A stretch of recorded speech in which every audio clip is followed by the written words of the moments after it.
जय श्री कृष्णा, राधे राधे। एक बार फिर से स्वागत है आपको मेरे यूट्यूब चैनल ज्ञान विद्वान में। तो आज मैं आपको बताऊंगी कि जया एकादशी अगर आप ये उपाय कर लेते हो तो आपकी हर इच्छा पूरी हो जाती है। वैसे तो साल में 24 एकादशी तिथि पड़ती है और हर माह के कृष्ण पक्ष और शुक्ल पक्ष की एकादशी तिथि पर विधि पूर्वक व्रत किया जाता है। साथ ही जगत के पालनहार भगवान विष्णु की विशेष पूजा होती है। माघ महीने में मनाई जाने वाली एकादशी जया एकादशी के नाम से जानी जाती है। दोस्तों, इस दिन भगवान विष्णु एवं मां लक्ष्मी की पूजा की जाती है। साथ ही उनके निमित्त एकादशी का व्रत रखा जाता है। इस व्रत को करने से साधक की हर मनोकामना पूर्ण होती है। तो मैं आपको बताऊंगी कि जया एकादशी क्या है, पूजा विधि क्या है, शुभ मुहूर्त क्या है और साथ ही इस दिन कौन से उपाय करें जिससे कि आपके लिए शुभ हो। ये तो पता है कि हिंदू धर्म में सभी तिथियों का बहुत महत्व है और हर महीने की एकादशी जो भी शुक्ल पक्ष की हो, कृष्ण पक्ष की हो, उन सब का विशेष महत्व है। शास्त्रों में बताया गया है कि एकादशी का व्रत करने से सांसारिक जीवन की सभी समस्याओं से मुक्ति मिलती है और व्यक्ति जन्म मृत्यु के बंधन से मुक्त हो जाता है। अंत में वैकुंठ धाम को प्राप्त करता है। हमारे ग्रंथों में इस पुण्य तिथि के कुछ ऐसे कार्य हैं जो करने वर्जित भी हैं। ऐसा करने से जीवन में कई तरह की परेशानियों का आपको सामना करना पड़ सकता है। दोस्तों, भगवान विष्णु की नाराजगी का सामना आपको करना पड़ सकता है। जो काम हमें एकादशी के दिन नहीं करने चाहिए वो कभी भी नहीं करें। तो हिंदू पंचांग के अनुसार माघ माह के शुक्ल पक्ष की एकादशी की तिथि 7 फरवरी को रात 9:26 से शुरू होगी और 8 फरवरी को रात 8:15 पर समाप्त होगी।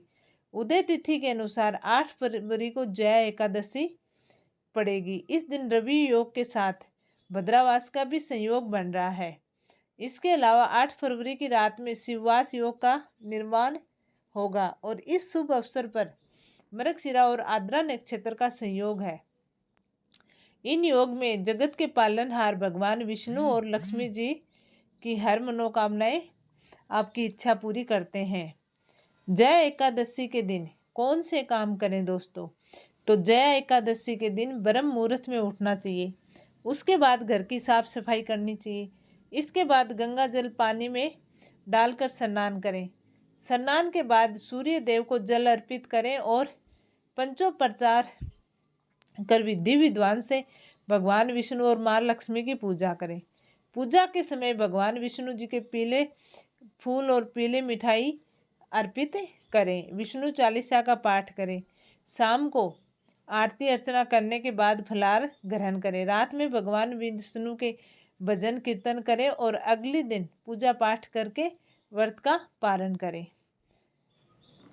दोस्तों, एकादशी के दिन रात में सोना नहीं चाहिए। ये तिथि बहुत ही पुण्यदायक होती है। इस तिथि को पूरी रात भगवान विष्णु के भजन और मंत्र या आरती करनी चाहिए। भगवान विष्णु की प्रतिमा या तस्वीर के सामने बैठकर रात्रि जागरण करना चाहिए। ऐसा करने से भगवान विष्णु की कृपा प्राप्त होती है और उनके आशीर्वाद से जीवन में उन्नति के योग बनते हैं और आपकी मनोकामनाएं पूर्ण होती है। दोस्तों, एकादशी के दिन चावल को भूलकर भी नहीं खाना चाहिए। आप उपवास रखो नहीं रखो, मान्यताओं के अनुसार एकादशी के दिन चावल खाने वाला व्यक्ति अगले जन्म में रेंगने वाली योनि में जन्म लेता है। हालांकि अगर आप द्वादशी को चावल खाते हैं तो आपको इस योनि से मुक्ति भी मिल सकती है, लेकिन आपको एकादशी के दिन नहीं खाने चाहिए। एकादशी के दिन दातुन या मंजन करना वर्जित माना गया है। इसके साथ ही इस दिन क्रोध करना, झूठ बोलना, किसी की चुगली करना, ऐसी चीज़ों से बचना चाहिए।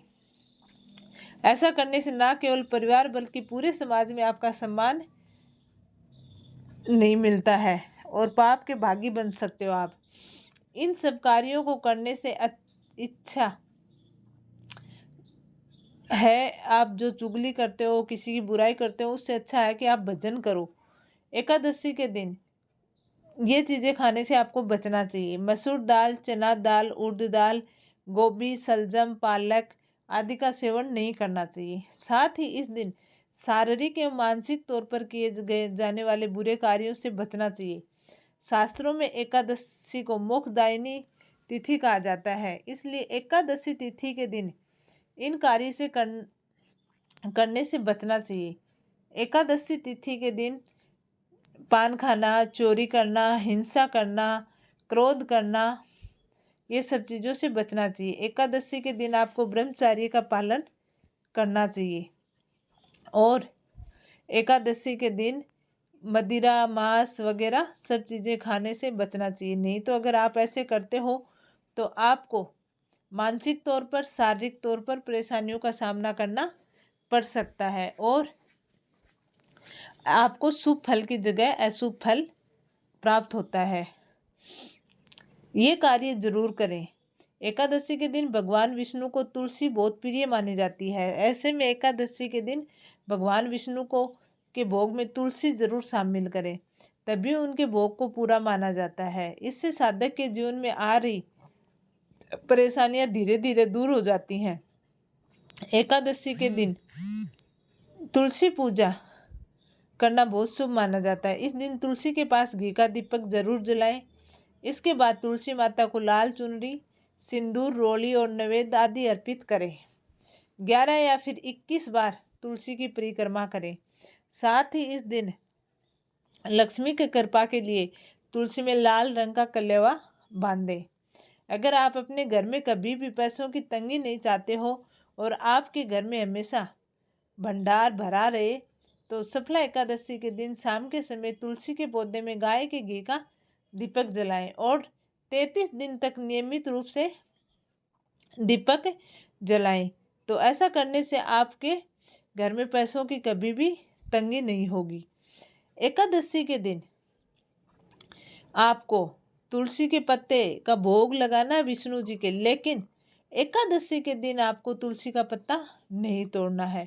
इस बात का आपको ध्यान रहे कि एकादशी के दिन आप तुलसी के पत्ते को नहीं तोड़ेंगे। एकादशी के पहले दिन आप तुलसी के पत्ते को तोड़ के रख सकते हो और फिर उसे विष्णु जी के भोग में शामिल कर सकते हो।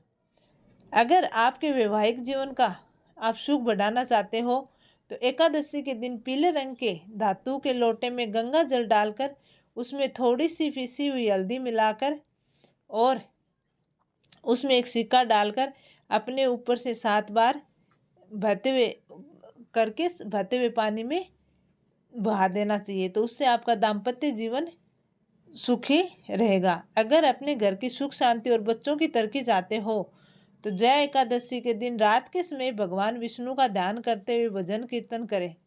एकादशी की रात को जागकर भगवान का ध्यान करने से हजारों वर्षों तक की तपस्या का फल मिलता है हमें। ऐसा करने से घर में सुख शांति बनी रहती है और बच्चों की तरक्की होती है। दोस्तों, अपने जीवन साथी की बेहतरी चाहते हो तो एकादशी के दिन 5 सुहागिन महिलाओं को घर पर आदरपूर्वक बुलाकर बिना नमक का या मीठा भोजन कराएं। अगर घर पर व्यवस्था नहीं हो तो 5 सुहागिन महिलाओं को नियमित भोजन निकालकर उनके घर जाकर दे दें। ऐसा करने से आपके जीवन साथी की तरक्की बनी रहती है और आपके जीवन में हमेशा उन्नति ही उन्नति होगी।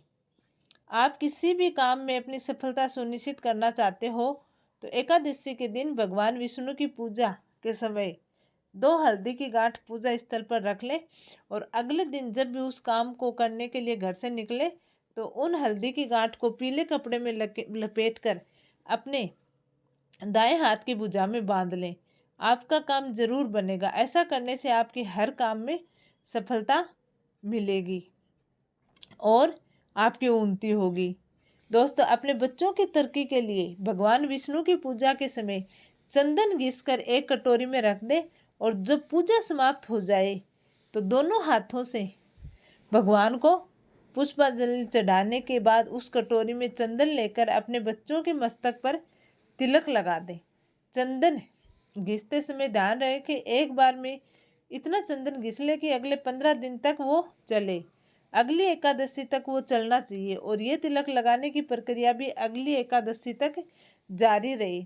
जब अगली एकादशी आए तो आप फिर से ये प्रक्रिया दोहराएं। ऐसा करने से आपको बच्चों की तरक्की सुनिश्चित हो जाती है और उनको हर चीज़ में सफलता मिलने की संभावना होती है। अगर आप चाहते हो कि आपका बिजनेस बहुत अच्छा हो तो कलश में, उस कलश जो कलश लेते हैं उसमें विष्णु जी के किसी मंदिर के मुख्य द्वार पर आए गाय के खुर के नीचे की थोड़ी सी मिट्टी लेकर रख दें।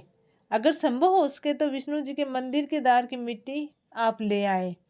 जहाँ पर घोड़े बांधते हैं वहाँ पर मिट्टी भी रखें और कलश भी। अब उस कलश को अपनी दुकान या ऑफिस के गेट के पास रख दें। नियमित रूप से अपनी दुकान या ऑफिस खोलते समय उस कलश में धूप जलाएं और ये उपाय आप 15 दिन तक रोज करें तो आपको इसमें लाभ मिलना शुरू हो जाएगा और आपके बिजनेस में उन्नति होनी शुरू हो जाएगी। अगर आपके परिवार के सदस्यों की समृद्धि बनाए रखना चाहते हो तो दक्षिणावर्ती शंख में जल भरकर भगवान नारायण को अर्पित करें। जल अर्पित करते समय शंख में कुछ जल बचाकर रख ले और उसे प्रसाद के रूप में स्वयं ग्रहण करें और परिवार को भी वो जल ग्रहण कराए। तो इससे क्या है कि परिवार की सुख समृद्धि बनी रहेगी और आपके घर में भी उन्नति होगी और आपके जीवन में भी सकारात्मक चीज़ें आएंगी। तो ये कुछ चीज़ें हैं जो हमें जय एकादशी के दिन करनी चाहिए, जिससे कि आपकी सफलता निश्चित होती है, बच्चों की तरक्की निश्चित होती है और आपके घर की परेशानियां दूर होती हैं। तो दोस्तों, अगर हम भगवान विष्णु जी की पूजा सही ढंग से करते हैं और एकादशी के दिन उनका भजन कीर्तन करते हैं तो जब भगवान विष्णु जी खुश होते हैं तो लक्ष्मी जी अपने आप खुश हो जाती हैं और जब लक्ष्मी जी खुश होते हैं तो घर में सुख समृद्धि बनी रहती है। तो ये था आज का वीडियो। आपको कैसे लगा कमेंट करके ज़रूर बताना और वीडियो को लाइक करना, चैनल को सब्सक्राइब करना। जय श्री कृष्णा, राधे राधे।